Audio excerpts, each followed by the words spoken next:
अन्नपूर्णा ह्या पाककलेवरील पुस्तकानं त्या घराघरातील स्वयंपाकघरांमध्ये पोचल्या होत्या।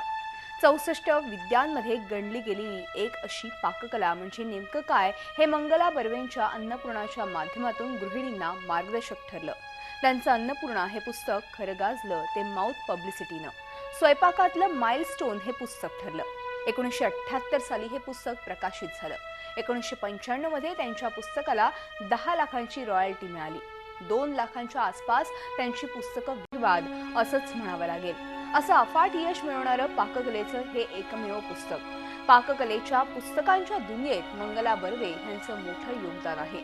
मॅजेस्टिक प्रकाशनच्या अशोक कोठावळे यांनी या पुस्तकाबाबत काय सांगितलंय ऐकूयात आणि त्यांच्याशी बातचीत केली आमचे प्रतिनिधी सागर कुलकर्णी यांनी। अन्न हे पूर्ण ब्रह्म अशी भारतीय संस्कृती आणि यातच सगळ्यात महत्त्वाचं योगदान हिंदी आणि मराठी कोणत्याही खाद्य संस्कृतीत योगदान दिलं ते मंगला बर्वे यांनी। त्यांचं काल निधन झालं।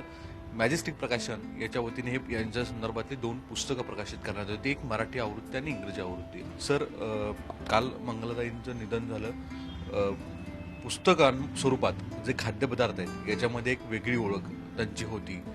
या संदर्भात पहिल्यांदा प्रकाशक म्हणून तुमची काय आठवणी आहे? अन्नपूर्णा हे पुस्तक 1978 साली प्रकाशित झालं। त्या सुमारास स्वयंपाकावरची किंवा पाककलेवरची त्या तुलनेत फारच कमी पुस्तकं होती। ह्या पुस्तकाची जी निर्मिती आहे ती माझे वडील असताना झाली। माझ्या काकांना एक सवय होती, एखाद्या पुस्तकाचं मुखपृष्ठ बघितल्यावर सांगायचं हे पुस्तक खूप चांगलं संपेल, आणि त्यांनी त्यावेळी ते पुस्तकाचं मुखपृष्ठ बघितलं आणि सांगितलं हे पुस्तक खूप जोरात संपेल। आणि त्या पुस्तकाच्या बाबतीत मेहनत आधी त्याच्या मांडणीपासून घेतली गेली होती, आणि त्याची मांडणी जी आहे, कारण अच्युत बर्वे त्यांचे मिस्टर तर ते शिल्पी ॲडव्हर्टायझिंगमध्ये कामाला होते, आणि ह्या पुस्तकाची सगळी रचना जी आहे ती शिल्पी ॲडव्हर्टायझिंगमधल्या सेन नावाच्या व्यक्तीने केलेली, त्याचं मुखपृष्ठ वगैरे।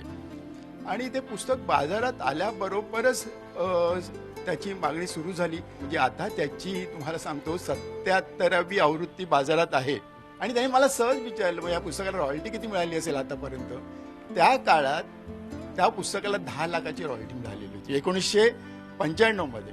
सर, मला एक विचारायचं की मराठी साहित्यामध्ये वेगवेगळे एक टप्पे आहेत साहित्यांचे, म्हणजे कधी व्यक्तिरेखांवर, कधी प्रवास वर्णनांवर, कधी इतर ह्याच्यांवर, पण पदार्थांवर एक वेगळा असा टप्पा मंगलाताईंच्या नंतर सुरू झाला, ट्रेंड झाला असं म्हणता येईल। एक पुस्तक असतं की ते माइलस्टोन असतं, त्या म्हणजे त्या प्रकार, त्या वाङ्मय प्रकारातलं म्हणू आपण की स्वयंपाकातलं माइलस्टोन पुस्तक कुठचं आहे तर अन्नपूर्णा आहे।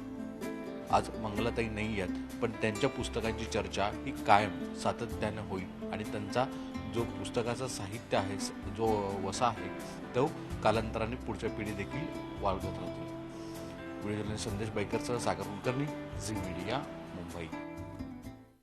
मला असं वाटतं म्हणजे हे अतिशय आत्ताच्या काळाला ते गरजेचं आहे, कारण आता तेवढे सगळे पदार्थ बनले जात नाहीत, त्यामुळे काही पदार्थ विसरलेही जातात, तर त्यामुळे त्या पदार्थांची चव आपल्याला या पुस्तकामार्फत मिळू शकते।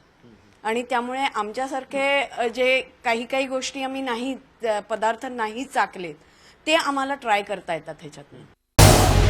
झी 24 तास रहा एक पाऊल पुढे।